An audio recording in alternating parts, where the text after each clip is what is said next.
Another update ng Barakong Senyor. Natulog na tulog. Grabe sa kapuyatan. Pagod na pagod. Akala mo nagtrabaho ng straight ship. Wala siyang kamalay-malay, ang mga anak niya panay ang bakbakan. Hindi na talaga mawawala sa mga maligalig ang bakbakan sa isang araw. Walang kapayapaan, walang katahimikan, walang kaayusan dahil bakbakan dito, bakbakan doon ang kaganapan. Ang madalas magbakbakan ay ang magkakapatid na si Kasi, Chito at Natnat.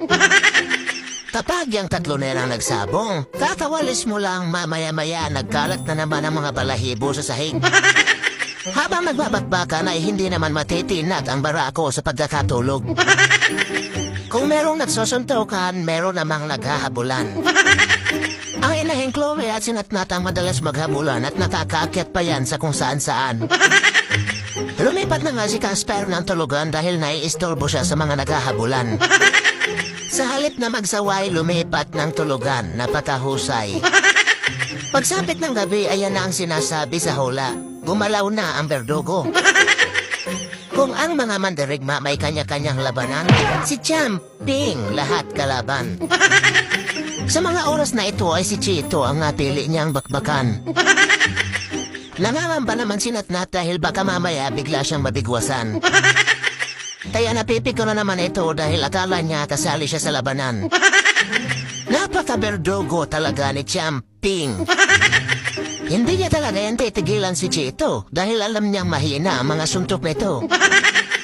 Hinahayaan ko nga lang sila dahil mamaya mapapagod din yan at mapaplakda. Sinasamantala talaga ni Champing dahil hindi nakabantay ang kanyang angkol. Wala siya napapala kay Chito dahil tinatakbuhan siya nito. Tamang-tama lang yan dahil parehas silang gustong laging may bakbakan. Habang nagsusuntukan sila ay nadadamay na sa kanila si Natnat. Dahil nga napipiko na ito ay gusto na ng labanan si Champing. Ito naman si Champing na berdugo, hindi siya aatrasan yan. Napakalalakas ng binibitawang suntok ni Natnat kaya lang hindi umaabot. Another update ng berdugong Champing. At heto nga tulog na naman siya dito sa tuktok. Oo, ganyan na lang tayo, Champing. Patulog-tulog, tapos pagkagising, ihingi ng merienda. Napakahusay. Alas 9:30 na, Champing. Gumising ka na dyan. Gumigising din naman yan kapag ginigising. At kapag walang available na kalaban, maglalaro muna yan dyan sa mga toy niya. Hihintayin niya munang magising lahat bago siya pipili ng kalaban. Kinagabihan nga ay nakipagbakbaka na naman siya sa mga anak ng kanyang angkol. Nagtatago pa talaga sa basahan, akala hindi siya nakikita. Pagkatapos niyang habulin at bugbugin ang kanyang mga pinsan ay lumawit na naman ang dila ni Champing. Pagod na pagod yan siya dahil tatlo ang kanyang kalaban.